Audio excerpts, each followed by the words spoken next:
My name is Matthew Callahan. I'm a physician, general surgeon, actually, and the chief medical officer for a medical device company called OneBreath. And again, really appreciate the opportunity to speak this afternoon or evening for some of you guys. OneBreath is a U.S. medical device company. However, we are addressing a global or primarily low and middle income market need, which is the need for high performance mechanical ventilation at an affordable cost. We've developed a fundamentally simpler platform to provide ventilation, dramatically lowering the cost while maintaining what we would like to call standard of care accuracy. And that includes compliance with the FDA 510(k) pathway.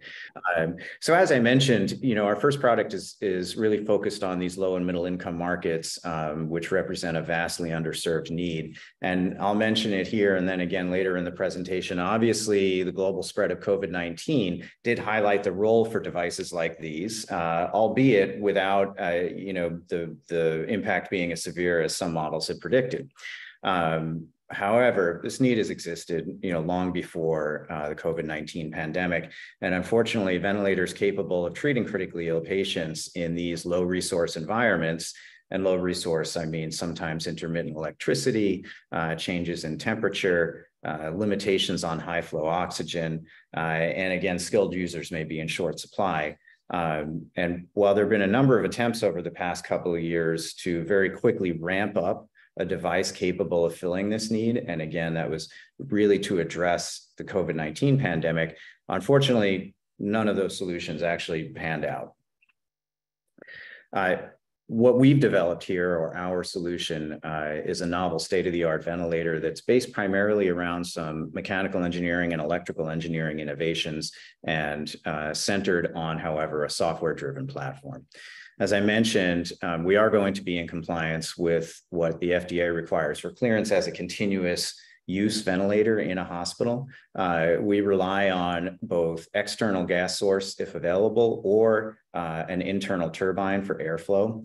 We can also take advantage of low flow oxygen concentrators as an oxygen source, which I believe will make us the first of our kind to really do that reliably.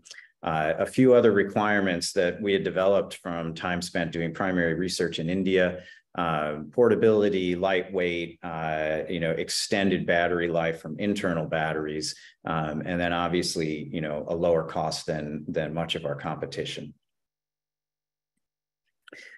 Let's talk for a minute. Obviously, again, the elephant in the room about respiratory care and COVID-19. During the pandemic, we noticed a couple of things that made us update our design requirements. One, especially in India, which is really our, probably one of our initial markets, limited oxygen supply. So a lot of those hospitals were relying on tanked gas when interstate and local trade fell apart during the early stages of the pandemic.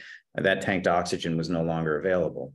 Instead, home use oxygen concentrators are being dragged into hospitals, and they were attempting to power mechanical ventilators with them, and that's just not possible using current devices.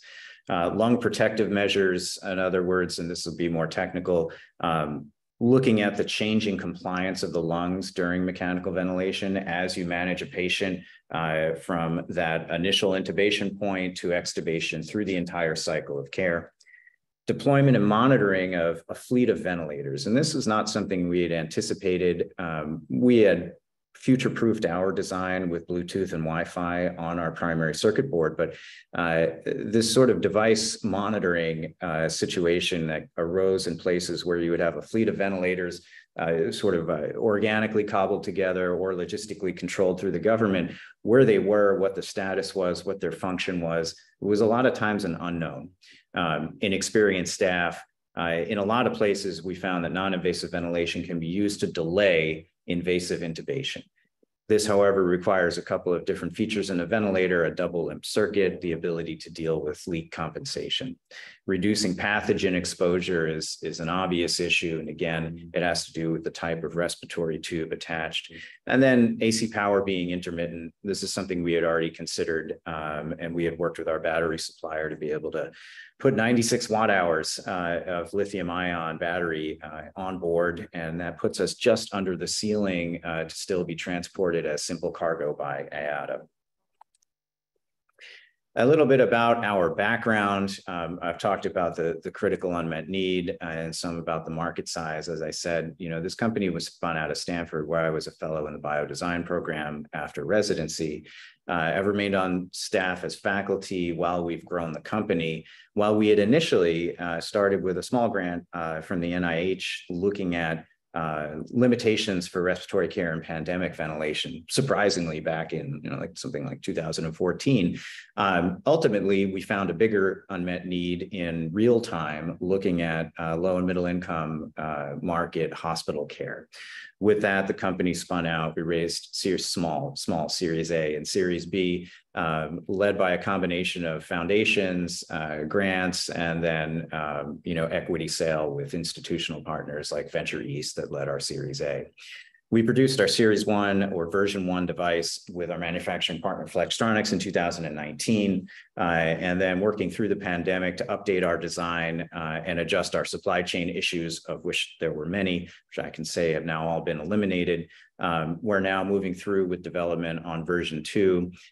We're supported currently in part by a technical development grant from the U.S. Development Finance Corporation. I'll talk a little bit more about that when we get to the opportunity stage. The team is based here in Mountain View. Myself as Chief Medical Officer, we have a CTO that comes from many, many years of industry, R&D and ventilation, and then an engineering team that's, while highly distributed between here and Bangalore, where we have a subsidiary, we've been working together for the better part of 8 years now. Some of our partners, Demcon in the Netherlands for expertise in turbine technology. Flextronics is our contract manufacturer. We do our box build based in Singapore. And then our engineering partners, 219 here in Mountain View and Proxys in Bangalore. The development timeline as it stands forward, we're looking at about 15 months to FDA submission using the 510(k) pathway. We follow a 13485 compliant QMS and are anticipating 3 rounds of prototypes on our way to submission. You can see some of the version 1 devices on the assembly floor at Flextronics, and that was back in 2020. And these last 2 slides, I want to talk a little bit more about opportunities in the post-market space. So you've built a good piece of hardware. It's obviously got a life cycle of almost a capital equipment type, timeline of at least 3 years of use. In places where we're going to market, where primarily it's a third-party distributor and then a second third-party service partner, is there a way to integrate those revenue streams into the hardware company? And this is something we've been talking to with a new potential strategic investor, selling the ventilator, not necessarily at cost, but perhaps at a discount, and then providing remote support through our fairly robust digital platform, as well as sourcing disposables and service contract providers locally. And I'll talk a little bit about what we learned from COVID about device management for a potential fleet of ventilators, either owned by a hospital network or managed by a government. Obviously, the markets we're looking at, the areas are remote. Hospitals don't always have Wi-Fi, and if they do, it's not necessarily robust or secure. One solution to that is to use low power, long range wireless for remote rural areas. We see we can get about 10 miles of range out of that. The other option is to use low energy Bluetooth, where a provider's smartphone in the hospital is used as a link between our back-end database and the ventilator in the ICU. So we're fleshing out all of these options right now as we work with our team in India. And then finally, a little bit on the opportunity summary. As I've mentioned, COVID-19 does represent one opportunity here in terms of pandemic preparedness and stockpiling, but primarily we're focused on the real-time day-to-day need for ICU level ventilation, especially in low and middle income countries. And that's where the growth rate is obviously the highest. 14 to 15 months to get to a 510(k) submission. And then right now we're backed by the US DFC and we're looking to match that funding. The total ask here, by the way, roughly $2 to $2.5 million. We've currently got about 1.6 million that we're working off of. And another nice part of the DFC arrangement, we're sort of pre-cleared for an optional venture debt investment from DFC, from one of their more mature groups, if we do meet our goals or our milestones of FDA submission.